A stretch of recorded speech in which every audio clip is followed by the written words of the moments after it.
নমস্কার, আমোদরিয়া নিউজের সকলকে জানাই স্বাগত। আমি অঙ্কিত, আবারও চলে এসেছি বেশ কিছু গুরুত্বপূর্ণ খবর নিয়ে।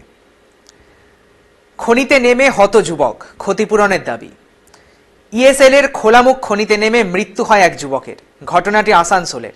স্থানীয়দের অভিযোগ, ইএসএল এর করানো বিস্ফোরণের জেরেই এমন হয়েছে। ক্ষতিপূরণের দাবি ওঠে, তদন্ত এখনো চলছে। আসছি পরবর্তী খবরে। পানীয়তে বিষ মিশিয়ে ক্লাস 10-এর ছাত্রীকে খুনের অভিযোগ। প্রেমের প্রস্তাবে সাড়া না দেওয়ায় ঠান্ডা পানীয়তে বিষ মিশিয়ে ক্লাস 10-এর এক ছাত্রীকে মারা হয়েছে বলে অভিযোগ উঠেছে। ঘটনাটি মেদিনীপুরের চণ্ডীপুর গ্রামের। ছাত্রীর বান্ধবীও পানীয় খেয়েছেন, সে গুরুতর অবস্থায় হাসপাতালে ভর্তি। যে যুবকের বিরুদ্ধে অভিযোগ, পুলিশ তাকে খুঁজছে।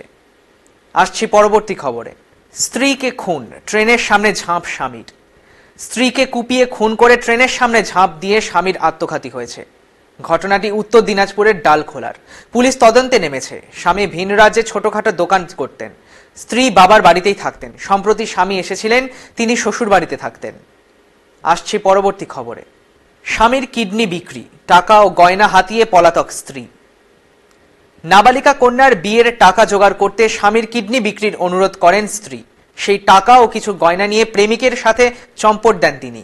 তার বিরুদ্ধে অভিযোগ দায়ের হয়েছে, পুলিশ তদন্ত করছে। আসছি পরবর্তী খবরে। মাদক পাচারে ধৃত 2 মহিলা।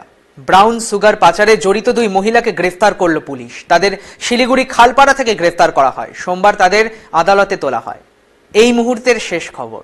মনীষীদের মূর্তির সামনে নেশার আসর, সিসি ক্যামেরা বসানোর নির্দেশ মেয়রের। শিলিগুড়ির পাতি কলোনি এলাকায় মনীষীদের মূর্তির কাছে বসছে নেশার আসর। এর আগে এরাই ওই এলাকায় মনীষীদের মূর্তি ভেঙেছিল বলে অভিযোগ। এলাকায় দ্রুত ক্যামেরা বসানোর নির্দেশ দেন মেয়র গৌতম দেব। এখন এই পর্যন্তই। আমরা পরবর্তীতে আবারও ফিরে আসছি কিছু গুরুত্বপূর্ণ আপডেট নিয়ে। ধন্যবাদ।